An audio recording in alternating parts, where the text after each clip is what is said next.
Een aantal bevorderingen en ook het uitreiken van tweetal landsbesluiten.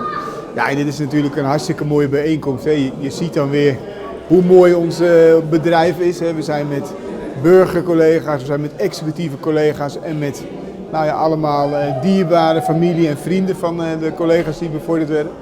Momenten waarop collega's een nieuwe stap maken in hun carrière, meer verantwoordelijkheid, een nieuwe functie. Het brengt weer wat dynamiek en perspectief.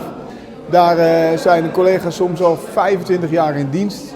Ze zijn soms meer in ons bedrijf, in onze organisatie aanwezig dan dat ze thuis zijn. Tegelijkertijd, en dat vind ik eigenlijk het belangrijkste, heb ik onze collega's ook bedankt.